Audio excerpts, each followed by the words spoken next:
আজকে নিয়ে এসেছি দুর্দান্ত স্বাদের দুটো ডিমের পদ। দুটো ডিমের রেসিপি খুব সহজে কী করে তৈরি করে নেবেন সেটাই আমি আপনাদের সাথে শেয়ার করব। নমস্কার বন্ধুরা, দীপা ডায়েরিতে সকলকে স্বাগত। দেখুন কতটা সুন্দর, শুধুমাত্র একটা তরকারি দিয়ে আপনি পুরো ভাত খেয়ে নিতে পারবেন। এই রেসিপিটা যদি থাকে আর সাইডে আপনার কোনো কিচ্ছু লাগবে না, শুধু এইটা দিয়ে আপনি খেয়ে নিতে পারবেন এক থালা ভাত। আর এটা তৈরি করতে কতটা কম সময় লাগে চলুন দেখে নিই।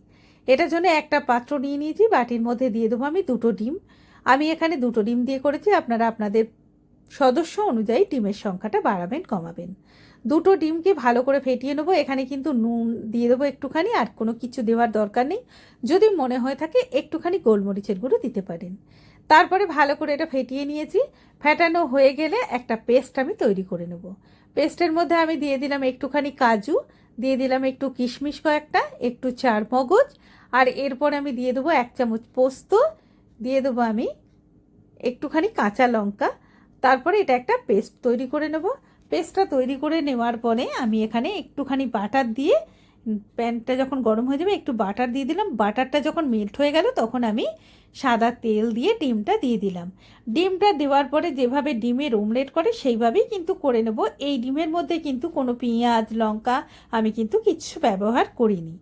এরপরে এইভাবে একটুখানি সরিয়ে সরিয়ে ডিমটাকে ভেজে নিতে হবে। বন্ধুরা অসম্ভব সুন্দর, একবার হলেও তৈরি করবেন। আর কেমন লাগলো অবশ্যই আমাকে জানাবেন। ভালো লাগলে ভিডিওতে একটা লাইক করে চ্যানেলটা সাবস্ক্রাইব করার অনুরোধ রইল। এরপরে আমি এটা তুলে নিলাম একটা পাত্রের মধ্যে। আবারও আমি গ্যাসের মধ্যে প্যানটা বসিয়ে দিলাম। এরপরে প্যানটা বসিয়ে দিয়ে আরও একটু বাটার দিয়ে দিলাম। বাটারটা যখন ভালোভাবে মেল্ট হয়ে যাবে তখন আমি কিন্তু এর মধ্যে যে পেস্ট তৈরি করে রেখেছি সেই পেস্ট দেবো। আমি এখানে কোনো ফোড়ন আর ব্যবহার করিনি। এরপর সেই পেস্টটা দিয়ে আমি ওটা মিক্সিটা ধুয়ে আরও একটু জল দিয়ে দিলাম। তারপর এটা ভালো করে আবারও আমি কষাতে থাকলাম, একটু মেশাতে থাকলাম। ভালোভাবে এটা যখন মেশানো হয়ে যাবে এর মধ্যে আমি দিয়ে দেবো পরিমাণ মতো নুন, আর একটু সামান্য সামান্য পরিমাণে একটুখানি চিনি। চিনিটা একেবারে অপশনাল, যদি মন চায় আপনি দিতে পারেন, না চাইলে না দিলেও কিন্তু কোনো অসুবিধা নেই। এরপর এর মধ্যে দিয়ে দেবো চেরা কাঁচা লঙ্কা, আর দিয়ে দেবো আমি ভেজে রাখা ডিমগুলো। ব্যাস একবার ফুটিয়ে নেবো। বন্ধুরা অসম্ভব সুন্দর, একবার হলেও রেসিপিটা তৈরি করুন। আর কেমন লাগলো আমাকে কিন্তু অবশ্যই করে লিখে জানাবেন। এরপরে এটা একটু ফুটিয়ে নিয়ে, আর ফুটে গেলে এখানে একটুখানি আরও একটু বাটার, যদি মনে হয় একটু বাটার দিয়ে দেবেন, না দিলেও কোনো অসুবিধা নেই। বাটারটা দিয়ে এইটাকে আমি একটুখানি কেশরি মেথি ছড়িয়ে নামিয়ে নেব। বন্ধুরা তৈরি করুন আর এনজয় করুন। ভালো লাগলে সঙ্গে থাকুন। চলুন এরপরে আমরা আরও একটি ডিমের রেসিপি শেয়ার করব, সেটা আশা করছি ভালো লাগবে। ওপরে আমি এখানে একটু লঙ্কার কুচি দিলাম। লঙ্কাটা কিন্তু এখানে কাঁচা লঙ্কা লাল হয়ে গেছে, তাই এটা লাল লাল লাগছে। অথবা আপনি এখানে একটু চিলি ফ্লেক্স ছড়িয়ে দিতে পারেন, খেতে কিন্তু বেশ ভালো লাগবে। এরপরে যে রেসিপিটা করব তার জন্য ডিমটাকে প্রথমে সেদ্ধ করে নিতে হবে, সেদ্ধ করে খোসা ছাড়িয়ে নিতে হবে। এই রেসিপিটাও কিন্তু একেবারে অন্যরকম রেসিপি। এটাও কিন্তু আপনারা কি খেয়েছেন অবশ্যই আমাকে জানাবেন।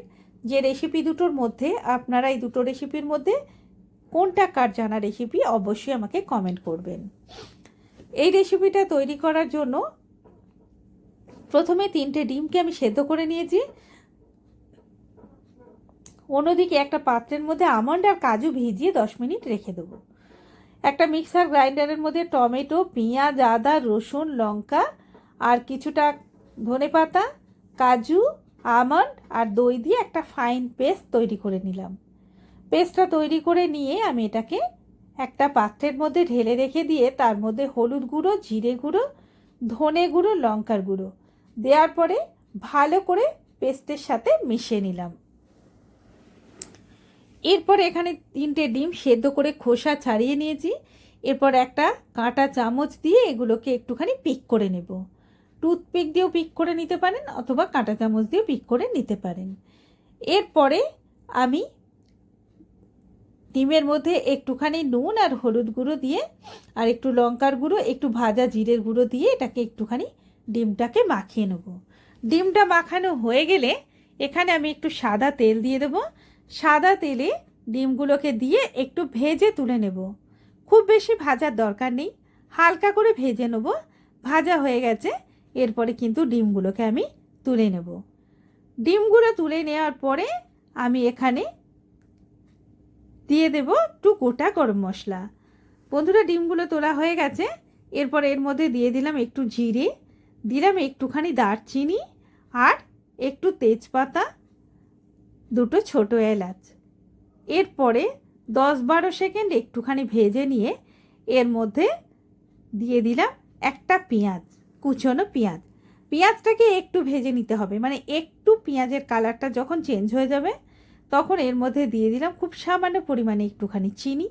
তারপর ভালো করে আরও একবার ভেজে টেজে নিয়ে এর মধ্যে যে পেস্ট তৈরি করেছিলাম সেই পেস্টটা দিয়ে ভালো করে এটাকে মিশিয়ে নেবো। পেস্টটা মিশিয়ে নেবো।